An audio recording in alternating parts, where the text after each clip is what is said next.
La grenouille invisible.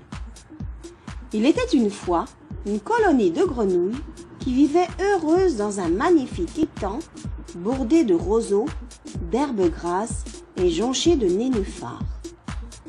La vie des grenouilles dans l'étang se résumait ainsi. Elles passaient leur journée à chasser, nager, barboter, croupiller, se prélasser sur les nénuphars et à jouer.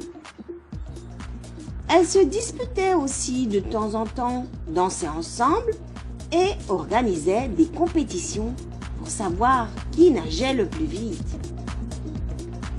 Parmi cette colonie de grenouilles, il en était une qui se sentait bien seule. Elle se prénommait Alma. Alma avait beau essayer de participer aux courses de natation organisées par ses pairs, jamais elle n'était choisie. Personne ne la remarquait. Elle était comme invisible. Son cœur se serrait quand elle entendait les rires de ses comparses au loin dans la mare. Et le soir arrivant, elle se logeait au creux d'une feuille enroulée afin de se sentir en sécurité et de ne pas subir le brouhaha joyeux de ses camarades. C'était l'automne et la période offrait de beaux moments avec de belles journées ensoleillées. Mais un matin, aux aurores, Alma s'aperçut d'une chose qui lui glaça le sang. Toutes les grenouilles de l'étang avaient gelé et toutes les plantes étaient comme mortes. Vite, elle se mit à réfléchir afin d'aider ses camarades à sortir de cette impasse.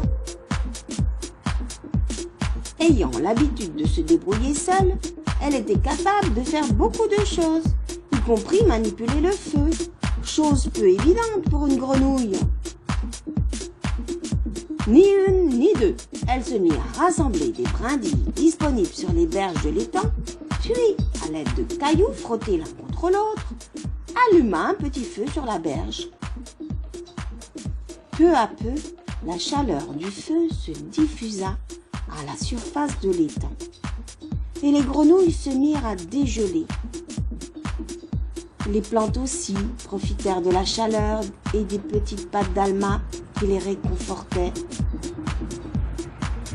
Elle ramena à la vie toutes les fleurs et les plantes de l'étang.